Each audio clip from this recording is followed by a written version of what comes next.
एकदम भूं भूं भूं करने लग गई। रुक, एक्सीडेंट हो गया। अच्छा, आता तो ऐसे पुलिस वाले आए, उन्होंने मेरी बाइक को उठा के साइड में करा। So hello guys, welcome back to our blog. तो अभी मैं बिजला बैठा हूँ और जो ये मेरा मोहल्ले का मेरा दोस्त है, मेरा अभी कुछ सालों पहले ही शिफ्ट हुआ है जो, तो ये मेरे से पूछ रहा है कि आपका एक्सीडेंट कैसे हुआ। आपका एक्सीडेंट कैसे हुआ? चलो तो आज मैं अपने एक्सीडेंट की कहानी बताता हूँ। तो हुआ ऐसा था कि मैं उस दिन कॉलेज से आ रहा था, मतलब कॉलेज में एग्ज़ाम देके मैं सीधा सीधा अपने रूम पे आ रहा था। तो फिर मैं ऐसे सीधे सीधे जा रहा था RUHS की साइड, मतलब वहाँ जयपुर में है, हॉस्पिटल के सामने से चला। और फिर मैं सोचा कि यार आज हार्दिक के रूम पे चलते, तो मैं घूम के वापस हार्दिक की साइड जाने लगा।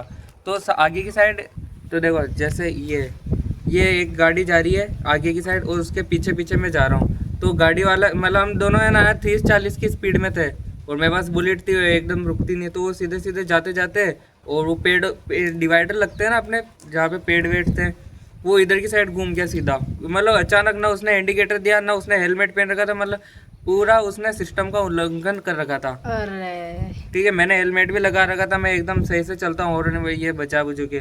तो सीधा जाते जाते मेरे सामने से उसने कट मार दी। और फिर बाद में मैं एकदम ब्रेक लगाऊं, लगते नहीं है इसमें, लगते नहीं जितने है ना। दोनों साइड के ब्रेक लगा दिए तो भी रिगस्ती रिगस्ती उसके जाके भिड़ गई। तो अरे उसकी जैसे उसके भिड़ी रहा, ऐसे टी शेप में भिड़ी हमारी। तो भिड़ने के बाद उसकी गाड़ी तो एकदम एंड बेंड हो गई, एकदम भूं भूं भूं करने लग गई, रुकी नहीं रही उसकी। उसने छोड़ दिया तो भी भूं भूं करने लग गई, वो तो पिक गया जैसे भिड़ी, और मैं तो उड़ के जाके आगे की साइड रगस गया मैं। तो मेरे एक तो यहाँ लगी, ठीक है, एक ही यहाँ पे लगी। तो अभी इस पर खरोट तो आ गई,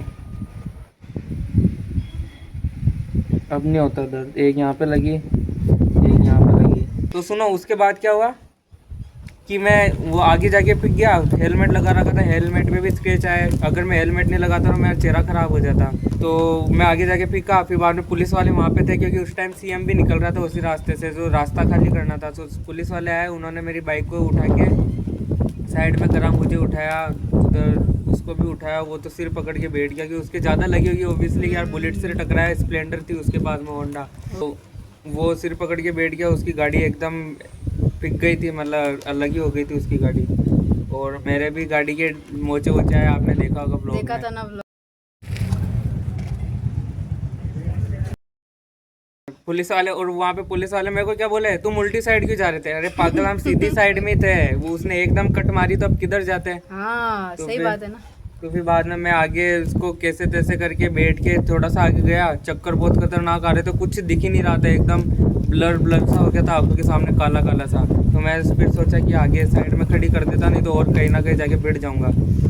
तो मैंने उसको लगाई साइड में और वहाँ पे जाके बैठ गया। फिर पुलिस वाले आए कि फटाफट यहाँ से खाली करो खाली करो। मैं बोला मेरे से गाड़ी नहीं चलेगी, आपको करनी आती है तो आप इसको उठा के साइड में कर दो। तो उसने नहीं करी, फिर बोला यार थोड़ी साइड में कर दे। तो मैं साइड में करके RUHS के सामने लगा दी। फिर मेरे दोस्त को कॉल किया कि आ जाए यार, मेरा एक्सीडेंट हो गया। तो बोले एक्सीडेंट हो गया, अच्छा आता हूँ, ऐसे नॉर्मल बोला कैजुअली में, जैसे मैं मजाक कर रहा हूँ।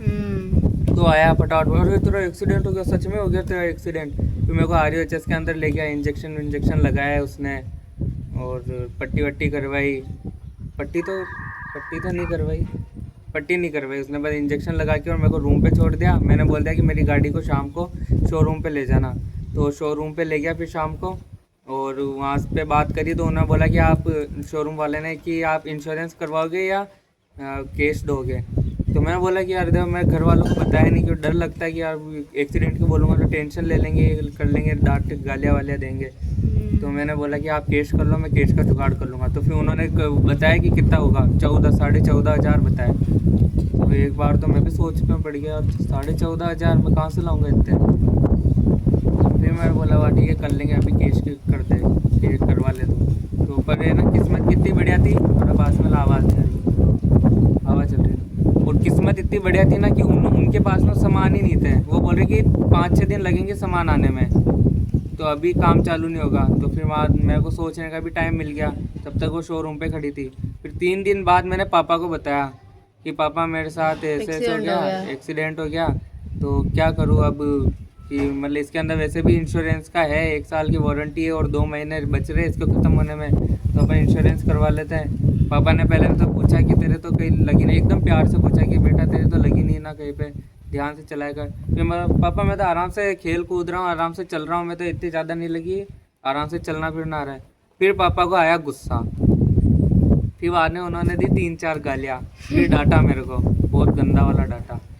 फिर 5 मिनट तक डांटा, फिर मैं पापा ऐसे ऐसे इंश्योरेंस वाले हैं अपने, फिर पूरा काम फ्री में हो जाएगा, पूरी गाड़ी नहीं हो जाएगी। फिर पापा का ठीक है, गुस्सा शांत हो गया कि हाँ अपना कोई ऐसा हो जाए, मतलब नुकसान तो नहीं है और फायदा ही होगा। फिर कोटा में पापा ने बात करी शोरूम वाले के, जहाँ से निकाली थी, जहाँ से निकाली थी, तो उन्होंने बोला कि हमारे यहाँ पे हो जाएगा, 2 हफ्ते लगेंगे, ठीक हो जाएगी। तो पापा ने बोला कि ठीक है, इसको अगले मतलब कल है ना, इसको कोटा लेके आ जाना। तो आपने कोटा वाला व्लॉग भी देखा होगा, वही देखा था। तो फिर मैं इसको कोटा ले गया।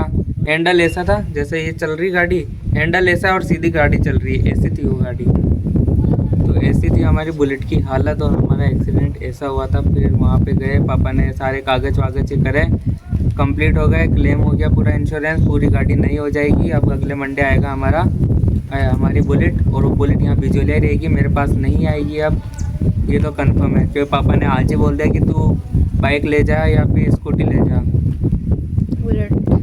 बुलेट मत ले जा। तो आपको कैसी लगी हमारी कहानी कमेंट में ज़रूर बताना।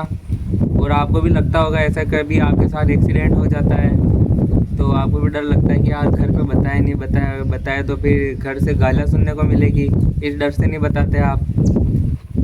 तो मैंने भी इस डर से नहीं बताया शुरुआत में, तो पर मेरे को किसी प्रभु ने बोला था कि अगर आप नहीं बताओगे तो आप पूरी ज़िंदगी भर यही इसी वहम में रहोगे कि यार मैंने, मतलब इसी गलती का रिग्रेट करोगे आप अंदर से कि यार मैंने घर वालों को नहीं बताया। और फिर उसका जो लोड आएगा ना आपके दिमाग पे, वो बहुत गंदा वाला आएगा। और मेरे ऊपर सच में आ रहा था, 2 दिन तक लोड आया था कि यार 14,000 में कैसे इकट्ठे करूँ। मैंने ना 5-6 हज़ार तक तो इकट्ठे करवा लिए थे, पर फिर भी 14,000 इकट्ठे होने के बाद में सारा काम हो भी जाता, तो चुकाने में बहुत मेहनत होती, कितने महीने तक मैं लोड को झेलता। तो इससे बढ़िया कि अगर ऐसी कोई सिचुएशन हो ना तो आप घर पे ज़रूर बताना, नहीं बताओगे ना तो आप ख़त्म होते जाओगे अंदर से। घर पे बता दोगे तो अपने ऊपर से लोड ख़त्म, और घर वाले नया सॉल्यूशन और देंगे। तो ये था हमारा। अब बताना आपको मेरी कहानी कैसी लगी। ये था मेरी लाइफ में अभी प्रॉब्लम आई थी, उसका सॉल्यूशन भी मिला। तो मिलते हैं नेक्स्ट व्लॉग में। लाइक करना मत भूलना, कमेंट करना मत भूलना, और सब्सक्राइब जरूर कर देना। हमारी जर्नी के साथ जुड़कर आपको अच्छा लगेगा और हमें भी अच्छा लगेगा कि आप हमें सपोर्ट कर रहे हो। तो मिलते हैं नेक्स्ट व्लॉग में। राधे राधे, बाय।